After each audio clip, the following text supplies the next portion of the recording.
Hall की permission जो है वो नहीं दी। इस वजह से लोग काफ़ी परेशान थे कि कहाँ जगह स्थल पर ये कार्यक्रम को किया जाएगा।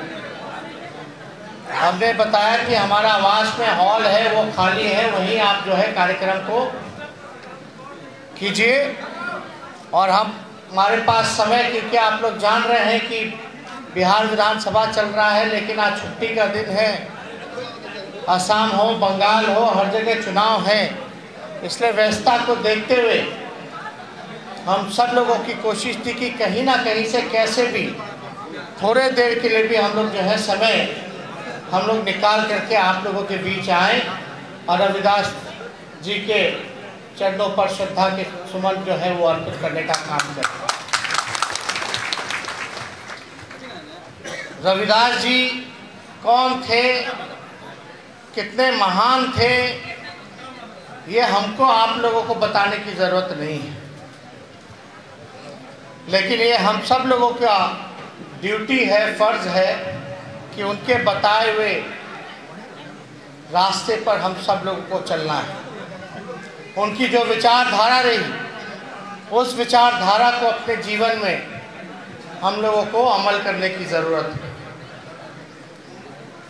उनके दोहे से सब लोग वाकिफ़ हैं और उनके दोहे में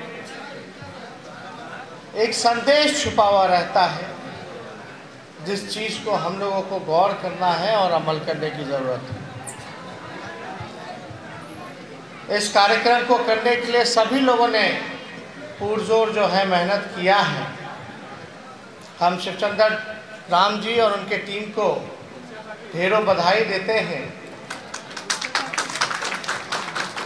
कि कभी भी किसी भी परिस्थिति में वो जो है कार्यक्रम जो है वो ज़रूर कराने का काम करते हैं। इसलिए कुछ जो मांगे आप लोगों ने हमारे सामने रखा है, इस मांग को तो हम लोगों ने पार्टी का जो घोषणा पत्र होता है उसमें भी लागू हम लोगों ने कराया था। चोर दरवाजे से जो आई हुई जो सरकार है, बेईमानी से सत्ता में ये लोग आए। बिहार के लोग जानते हैं कि हम हारे नहीं बल्कि हराए गए थे।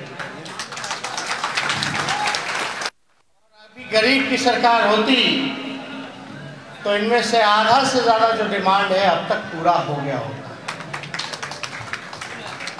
आप सब लोग को हम ये बताना चाहेंगे कि आज बाबा साहब के लिखे हुए संविधान पर खतरा है, देश के लोकतंत्र पर खतरा है और हम सब लोगों को गोलबंद होने की ज़रूरत है, एकजुट होकर लड़ाई लड़ने की ज़रूरत है। आरक्षण की बात की जाती है, हम लोगों ने भी कई बार नारा दिया, जिसकी जितनी आबादी उसकी उतनी हिस्सेदारी। बाबा साहब ने संविधान में आरक्षण का प्रावधान करके जो वंचित शोषित समाज में अंतिम पायदान पर जो खड़ा व्यक्ति है, परिवार है, उसको मुख्य धारा में कैसे लाया जाए, इसके लिए उन्होंने आरक्षण संविधान में रचने का काम किया। लेकिन आज देखिएगा जो मौजूदा जो सरकार है वो आरक्षण विरोधी, दलित विरोधी सरकार है। बिहार में चाहे डबल इंजन की सरकार हो या केंद्र में एनडीए की सरकार हो, एससी एसटी कानून को किस प्रकार से ख़त्म किया गया। अगर हम अपने सभी विधायकों के साथ सड़क पर नहीं उतरते, भारत बंद नहीं होता, तो ये कानून को भी लोग जो है ख़त्म करने का काम करते हैं। अभी भी बैकलॉग इतना है आरक्षण में जो पूरा नहीं किया जाता। हम लोग तो लगातार इस बात को कहते रहे हैं, हम लोग इस बात को कहते रहे कि जो आरक्षण है उस पर ये सरकार जो है बड़ी चतुराई से हमला बोलने का काम कर रही है। जो सरकारी संस्थाएं हैं जहां आरक्षण लागू है, अब जैसे कि रेलवे देख लीजिए, एयर इंडिया देख लीजिए, BSNL देख लीजिए, जितनी संस्थानें हैं जहां जहां सरकारी नौकरी लगता है और आरक्षण जहां लागू है, ये सरकार जो है आरक्षण खत्म करने के लिए जो है पूरी संस्थान को ही खत्म कर देनी है। निजी क्षेत्र में इन लोगों ने बेच देने का काम किया। इससे आप लोगों का जो आरक्षण है वो स्वतः ही खत्म हो जाएगा। इसकी लड़ाई हम लोग लगातार पार्लियामेंट से लेकर के सड़क तक लड़ रहे हैं। हम लोग लगातार सरकार को घेरने का काम कर रहे हैं कि जितना रेलवे है आप सब जो है निजीकरण कर रहे हो, BSNL को निजीकरण कर रहे हो, एयर इंडिया को निजीकरण कर रहे हो, तो कम से कम आप लोग बेचने का काम कर रहे हैं सरकारी संपत्तियों को, संस्थानों को। तो हमारी ये मांग है मौजूदा सरकार से कि निजी क्षेत्रों में भी जो है आरक्षण को लागू किया जाए, ताकि जो हमारा कुछ दलित समाज है, वंचित समाज है, उसको हम लोग मुख्य धारा में लाए। समय का अभाव है।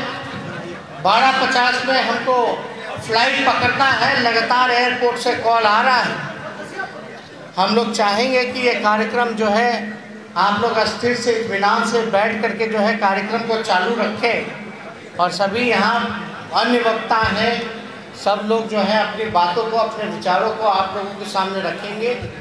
उसके ज़्यादा समय ना लेते हुए अगले बार ज़रूर हम लोग जब मिलेंगे कार्यक्रम में तो इसको और बड़े तरीके से धूमधाम से हम लोग बनाने का काम करेंगे। एक बार पुनः मैं सभी लोगों को धन्यवाद देता हूँ, आयोजकों को धन्यवाद देता हूँ और अपने बातों को यहीं समाप्त करता हूँ। जय हिंद, जय बिहार।